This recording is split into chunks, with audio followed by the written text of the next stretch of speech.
दोस्तों, तुर्की द्वारा भारत को अपने ड्रोन्स बेचने से मना करने की बयानबाजी के बाद से ही भारत ने तुर्की को सबक सिखाने के लिए कमर कस ली है और अब भारत अपनी मिलिट्री में इस्तेमाल हो रहे इजरायली हेरॉन जासूसी और निगरानी ड्रोन्स को अपग्रेड करते हुए उन्हें बेहद घातक कॉम्बैट ड्रोन्स में अपडेट करने वाला है। और खास बात यह है कि इसमें भारतीय हथियारों की घातक फायर पावर और इजराइल की बेहद एडवांस ड्रोन तकनीक के मिश्रण के दम पर ये ड्रोन्स तुर्किश ड्रोन से कहीं ज्यादा खतरनाक साबित हो सकते हैं। वहीं इसका एक और सबसे बड़ा फायदा ये होगा कि यदि एक बार भारत इन निगरानी ड्रोन्स को लड़ाकू ड्रोन्स में बदलने में कामयाब हो जाता है तो इससे मिले अनुभव के दम पर भारत अपने आने वाले घरेलू ड्रोन्स को भी बहुत ही तेजी के साथ कॉम्बैट ड्रोन्स में अपग्रेड कर सकता है। और ऐसा होने पर भारतीय मिलिट्री, जो कि अभी चीन, तुर्की और पाकिस्तान के मुकाबले यूएवी क्षमता में पिछड़ती दिखाई दे रही है, वह काफी तेजी के साथ इन तीनों ही देशों से आगे निकल सकती है। ऐसे में तुर्की के बैरक्तर TB2 ड्रोन्स के मुकाबले भारत द्वारा तैयार किए जाने वाला रुस्तम 2 या तापस BH-201 ड्रोन के बीच मुकाबला बेहद दिलचस्प होगा। और इस वीडियो में हम इन दोनों ही अनमैन्ड एरियल व्हीकल्स के बीच कंपैरिजन करने वाले हैं। लेकिन वीडियो में आगे बढ़ने से पहले आपके लिए एक सवाल, शाहिद 129 किस देश का अनमैन्ड कॉम्बैट एरियल व्हीकल है, ईरान या पाकिस्तान? अगर आपको इसका जवाब मालूम है तो कमेंट में लिखकर बताएं। साथ ही जानकारी पसंद आए तो वीडियो को लाइक एंड शेयर करते हुए चैनल को सब्सक्राइब करना ना भूलें। अब चलिए शुरू करते हैं।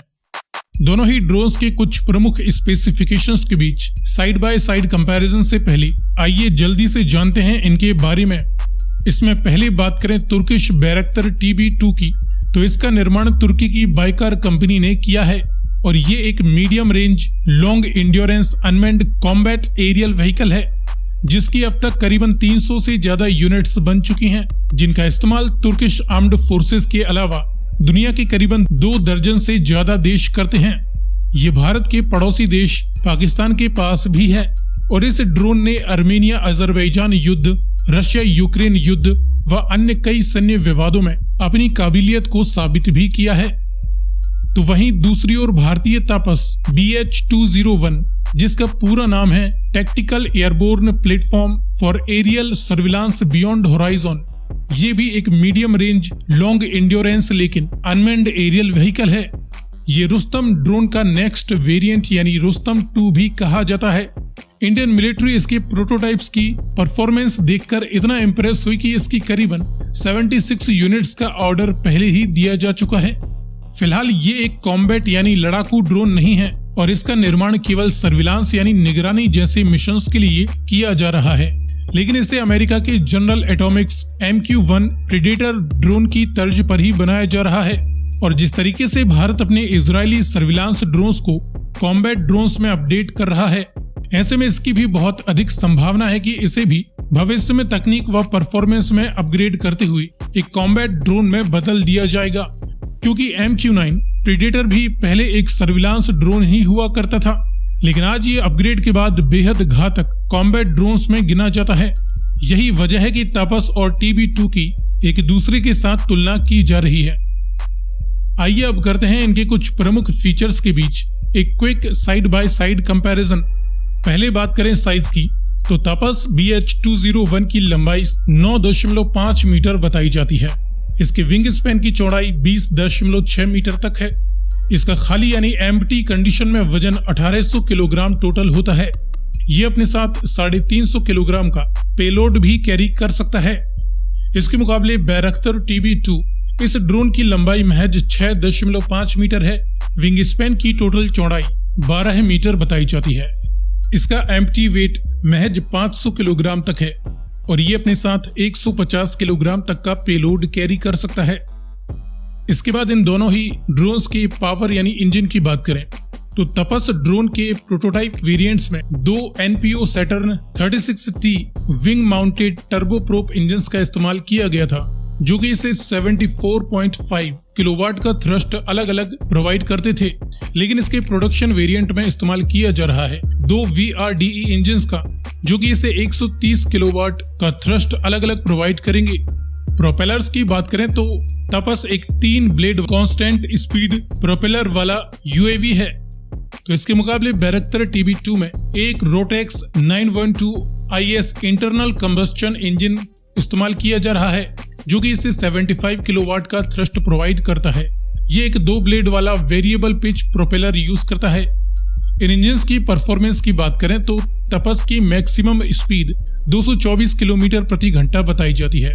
इसके मुकाबले बैरक्टर TB2 की मैक्सिमम स्पीड 220 किलोमीटर प्रति घंटा है। तपस की ऑपरेशनल रेंज 1000 किलोमीटर तक है, लेकिन बैरक्टर TB2 की ऑपरेशनल रेंज इससे 3 गुना ज्यादा 4000 किलोमीटर तक है। लेकिन तपस की सर्विस सीलिंग 10,600 मीटर यानी 10 किलोमीटर से भी ज्यादा ऊंचाई तक ऑपरेट करने की है।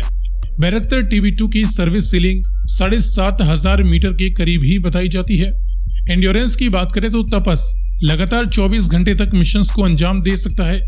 बैरक्टर TB2 27 घंटे तक मिशंस को लगातार अंजाम देने की काबिलियत रखता है। तपस का एल्टीट्यूड अभी अवेलेबल नहीं है, लेकिन बैरक्टर TB2 का एल्टीट्यूड 5,500 मीटर बताया जाता है। आर्मामेंट यानी हथियारों की बात करें तो तपस फिलहाल एक सर्विलांस ड्रोन के तौर पर विकसित किया जा रहा है, लेकिन इसके मैन्युफैक्चरर्स का कहना है कि टारगेट को आइडेंटिफाई करने के बाद ये इसे लेजर डेजिग्नेटर से पॉइंट करेगा और अदर स्ट्राइक एयरक्राफ्ट उस पर निशाना लगाएंगे। लेकिन जरूरत पड़ने पर ये लोअर एल्टीट्यूड में उतरते हुए टारगेट को अपनी एयर टू सरफेस मिसाइलों से खुद भी अटैक कर पाएगा। एयर टू सरफेस मिसाइल में भारत के पास ब्रह्मोस एंटीशिप और रुद्रम जैसी एंटी रेडिएशन मिसाइलों को हटा दें तो बचती हैं हेलिना नाग या ध्रुवास्त्र एंटी टैंक मिसाइलें और कुछ smart munition laser guided bombs आदि, जिनका इस्तेमाल इन ड्रोन्स पर किया जा सकता है। इसके बाद बैरक्टर TB2 पर 4 वेपन हार्ड पॉइंट्स लोकेशंस हैं, जिनसे ये अलग अलग प्रकार के laser guided smart bombs, anti tank मिसाइलें, rockets, laser guided rockets, advance precision kill weapon आदि फायर कर सकता है। सो फ्रेंड्स, इस प्रकार बैरक्टर TB2 जो कि एक फुली कॉम्बैट ड्रोन्स के रूप में अपनी पहचान बना चुका है, तो वहीं तपस BH-201 अभी प्रोडक्शन फेज में है और एक सर्विलांस ड्रोन के तौर पर विकसित किया जा रहा है। कॉम्बैट ड्रोन्स में भारत इजरायली हेरॉन ड्रोन्स को अपग्रेड कर रहा है, साथ ही अमेरिका से MQ-9 सीरीज के कॉम्बैट ड्रोन्स परचेस भी कर रहा है। फिलहाल इस वीडियो में दी गई जानकारी पसंद आई तो वीडियो को लाइक एंड शेयर करते हुए चैनल को सब्सक्राइब करना ना भूलें, और आगे आप किस टॉपिक पर वीडियो देखना चाहते हैं अपनी राय कमेंट में लिखकर बताएं।